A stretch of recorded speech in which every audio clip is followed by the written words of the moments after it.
Most people spend their entire life defending a version of themselves they never chose. What do you mean, never chose? Your name was given to you, your nationality assigned, your religion inherited, your beliefs installed, and you've been calling that a personality. So who am I then? That's the only question worth asking. The ego is not you. It's a construction, built from every label the world placed on you before you could speak. So everything I think I am Is a story. Told so many times you stopped noticing it was a story. The ego is what psychologists call the narrative self, not consciousness. A filter consciousness looks through. So the ego is like a character? A character you forgot you were playing. For thousands of years, the traditions that understood power understood one thing first. The old identity has to die before a real one can form. You cannot carry a constructed self into an unconditioned reality. And psilocybin does that? Psilocybin doesn't do anything. It removes the filter. Clinical research at Johns Hopkins found that psilocybin reliably induces ego dissolution, a complete collapse of the narrative self. Patients described it as the most meaningful experience of their lives, not because they saw something new,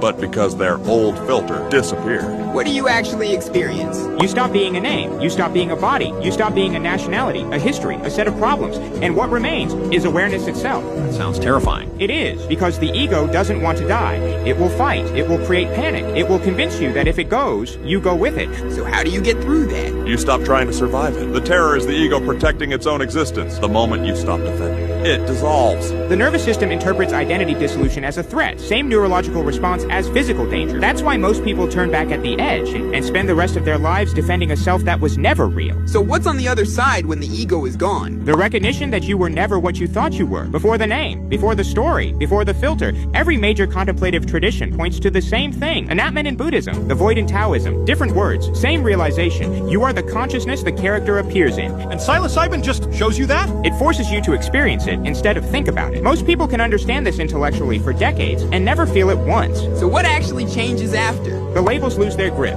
Your name is still there. Your body is still there. Your history is still there. But the one who was suffering inside all of it, the one made of inherited fears, other people's ceilings, borrowed beliefs, that one stops running the show. Studies show lasting reductions in depression, anxiety, and addiction after a single psilocybin session. Not because the mushroom fixed something, because the ego stopped defending everything. So the ego is causing the suffering. And you've been mistaking the ego for yourself. Why doesn't anyone talk about this? Because a person who knows they are the consciousness cannot be sold an identity, cannot be contained by a label, cannot be controlled by the fear of losing something they never were. So the system needs the ego intact. Everything is built on it. Every advertisement, every political identity, every tribal conflict runs on people who believe they are the character. The moment you see through it, you become ungovernable.